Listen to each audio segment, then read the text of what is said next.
Hi hello welcome back to my channel. இன்றைக்கி ஒரு sweet recipe பண்ண போகிறேன். அதுக்கு ஃபஸ்ட்டு நெய் கொடுத்துட்டு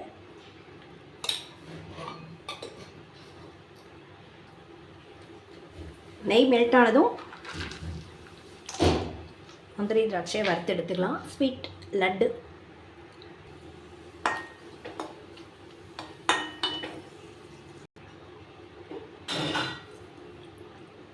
அதை ஒரு பிளேட்டுக்கு மாற்றிண்டாச்சு. இப்போ ஒரு கப் அளவுக்கு கோதுமை மாவை அதே நெய்யில் போட்டு நல்ல ஒரு அரோமா வர அளவுக்கு வறுத்துக்கணும். இதை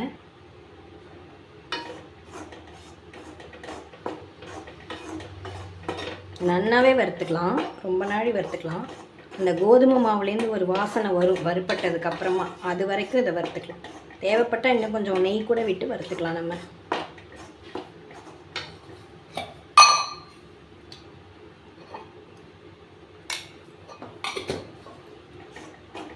சிம்மில் தான் வச்சுருக்கேன், பட் வறுத்துட்டே இருக்கணும், இல்லைன்னா கருகிடும்.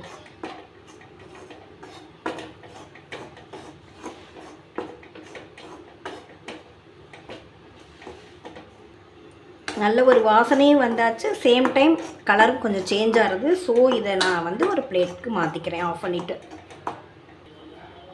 இப்போது அதே கப்பில் மெஷர் பண்ணி அரை கப் அளவுக்கு ஒயிட் ரவை, நம்ம உப்புமா பண்ணுவோம் இல்லையா, அந்த ரவை எடுத்திருக்கேன். அதையும் இதே மாதிரி நல்ல ஒரு அரோமா வர அளவுக்கு வறுத்துக்கணும்.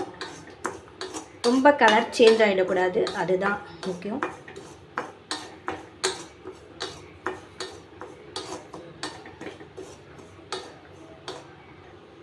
இதையுமே கம்ப்ளீட்டாக அந்த கோல்டன் கலர் வரைக்கும் நம்ம வறுத்துக்கணும். சும்மா ஏனோ தானோன்னு வறுக்கக்கூடாது. இந்த ரவையினுடைய வாசனை நமக்கு வரக்கூடாது, அதாவது பச்சை வாசனை வரக்கூடாது. நல்லா வறுத்த ஒரு வாசனை வரும் இல்லையா, அது வரைக்கும் இதை நம்ம வறுத்துக்கணும். வறுத்துட்டு தனியாக ஒரு பிளேட்டில் இதையும் ஆற வச்சுக்கலாம். போகிறோம், ஒரு மாதிரி கோல்டன் கலர் வந்தாச்சு. இப்போ நான் அடுப்பு ஆஃப் பண்ணிட்டு இதை நான் பிளேட்டில் மாற்றிக்கிறேன். நம்ம இந்த ரவையும் எடுத்து ஆற வச்சாச்சு. இப்போ சேம் ரேஷியோ, ஒரு கப் அளவுக்கு வெல்லம்,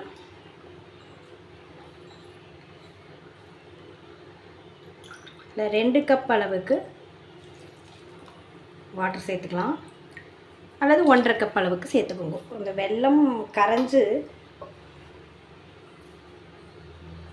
இந்த ரவை இருக்கு இல்லையா, அது இந்த கோதுமை மாவு இதெல்லாம் போட்டு இதில் வேக வைக்க போகிறோம். அதுக்காக தான்.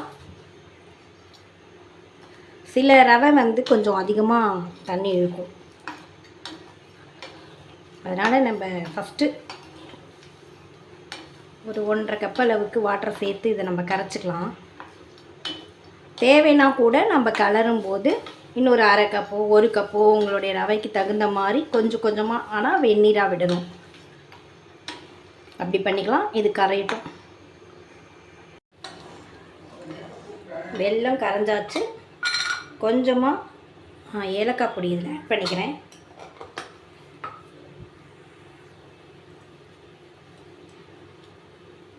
ரெண்டு ஸ்பூன் நெய் விட்டுக்கிறேன்.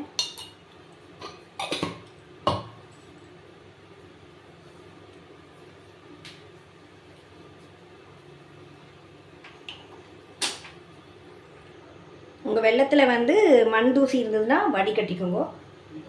நான் இல்லாதனால இதை அப்படியே நெக்ஸ்ட் என்ன பண்ண போகிறேன்னா, வறுத்து வச்சுருக்கிற இந்த ரவையை சேர்த்து அடுப்பு சிம்லேயே இருக்கட்டும். இதை நல்லா ஒரு தடவை கலரிக்கலாம்.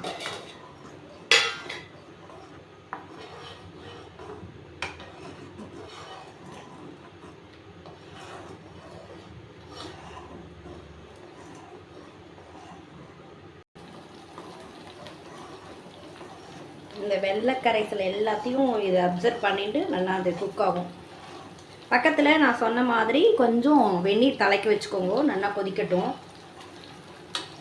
இந்த ரவையும் சரி மாவும் சரி இதில் குக் ஆகணும் இல்லையா, நல்லாவே நம்ம வறுத்த அரோமா வர வரைக்கும் இருந்தாலும் அது குக் ஆகணும். அப்போ தான் நம்மளால் லட்டு பிடிக்க முடியும். அதனால் அதுக்கு மெஷர்மெண்ட் இல்லை, ஏன்னா ஒவ்வொரு ரவையும் அப்சர்வ் பண்ணுற அந்த இது வேறுபடும். அதனால தான்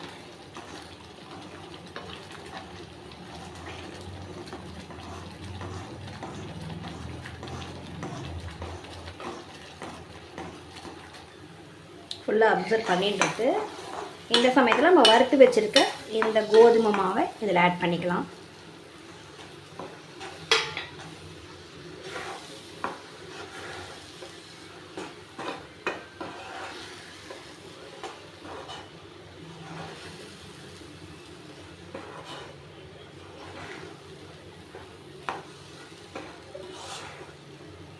இந்த கோதுமை மாவு கொஞ்சம் குக் ஆகணும் இல்லையா, அதுக்கு தான் நான் அந்த வெந்நீரை தலைக்க வைக்க சொல்லியிருக்கேன். கொஞ்சம் கொஞ்சமாக அதை கொஞ்சம் சேர்த்துக்கலாம்.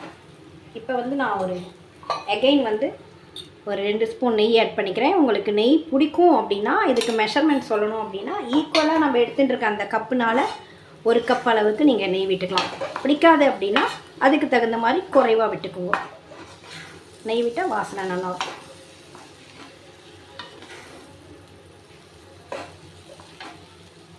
இந்த டைமில் நம்ம வந்து இந்த வெந்நீர் இருக்கு இல்லையா, அதை நம்ம கொஞ்சம் விட்டுக்கலாம். ஒரு 2 கரண்டி அளவுக்கு நான் இதில் சேர்த்துக்கிறேன். கொஞ்சம் கொஞ்சமாக விட்டுக்கோங்க, ரொம்ப லூஸ் ஆகிடக்கூடாது. அதனால அடுப்பு சிம்லேயே இருக்கட்டும்.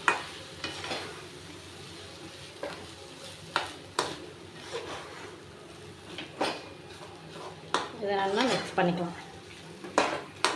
இது வந்து மகாராஷ்டிராவில் பண்ணுற ஒரு ஸ்வீட். இது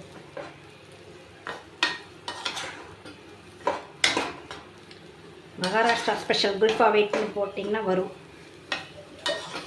அங்கெல்லாம் ஸ்வீட் அதிகமாக சாப்பிடுவாங்க இல்லையா. குழந்தைகளுக்கும் ரொம்ப ஹெல்த்தியானது. இந்த நெய், முந்திரி பருப்பு, கோதுமை எல்லாமே ஹெல்த்தியானது தானே.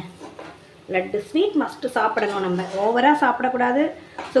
சுகர் பேஷண்ட் சாப்பிடக்கூடாது, சில பேர் சாப்பிடக்கூடாது. அப்படிங்கிறத அவாய்ட் பண்ணிவிடுங்க. இல்லைனா ஸ்வீட் சாப்பிடுங்க. ஆயுர்வேதப்படி ஸ்வீட் வந்து நம்ம ஃபுட்டு எடுத்துக்கிறதுக்கு முன்னாடியும் பின்னாடியோ அதுக்கு தகுந்த மாதிரி சாப்பிட்லாம்.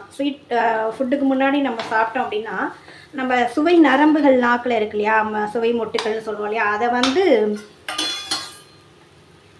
தூண்டி விட்டு நமக்கு வந்து நல்ல அந்த சுவை வந்து என்ன சாப்பிட்றோம் அப்படிங்கிறது தெரியுமா, சுறுசுறுப்பாகுமா, ஜீரணத்துக்கு ஹெல்ப் பண்ணுமா.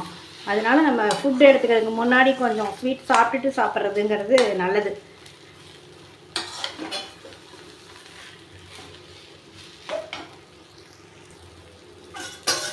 இன்னும் கூட கொஞ்சம் வாட்டர் சேர்த்துக்கலாம்னு நினைக்கிறேன்.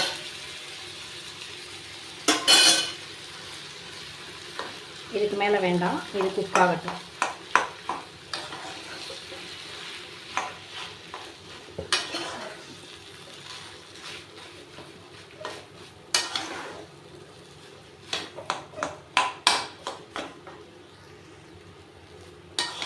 இதில் மஸ்ட் என்ன அப்படின்னா நல்லா வறுத்துக்கணும். அதுதான், பச்சை வாசனை வரக்கூடாது. இது நம்ம எதில் பண்ணியிருக்கோம் அப்படின்னே தெரியக்கூடாது. அந்தளவுக்கு வறுத்துக்கணும். இந்த பதம் போதும். இப்போ இது ஆறணும். இந்த டைமில் நம்ம வறுத்து வச்சுருக்கிற இந்த முந்திரி திராட்சை ஆட் பண்ணிக்கலாம். உங்களுக்கு பிடிச்சிருந்தா நிலக்கடலை கூட இதில் வறுத்து போட்டுக்கலாம். அடுப்பு ஆஃப் பண்ணிட்டேன். ஆறட்டும். இது கொஞ்சம் ஆறின உடனே இதை நம்ம பிடிச்சிக்கலாம். அவ்வளோதான்.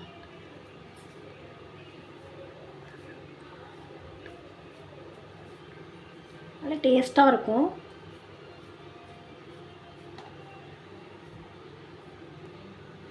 இந்த பதம் தெரியறது இல்லையா, இந்த பதம் வர வரைக்கும் நீங்கள் கொஞ்சம் வாட்டர் சேர்த்து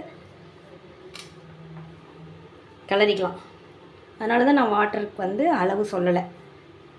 நமக்கு பிடிக்கணும், ரொம்ப டைட்டாக இருக்கக்கூடாது. டைட்டாக இருந்தால் ரொம்ப கெட்டியாக உதிர்ந்து போயிடும், பிடிக்க முடியாது. இந்த மாதிரி எல்லாமே பிடிச்சிக்கலாம்.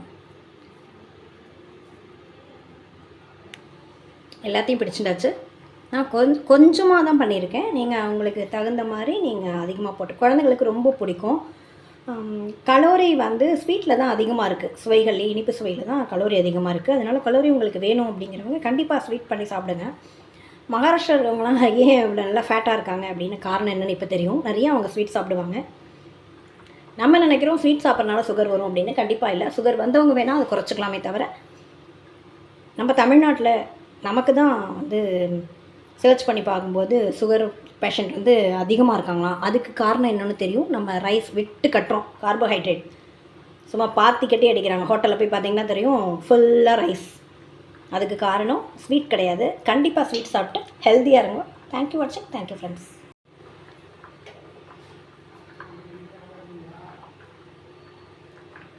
அவ்வளோ ஸ்மூத்தாக சாஃப்டாக இருக்குல்ல. Yummy taste. நான் சொன்ன மெஷர்மெண்ட்டில் ஸ்வீட் போட்டிங்கன்னா ஈவனாக இருக்கும் ஸ்வீட்டு. உங்களுக்கு அதிகம் தேவைப்பட்டது அப்படின்னா இன்னும் கொஞ்சம் நீங்கள் எக்ஸ்ட்ரா போட்டுக்கோங்க.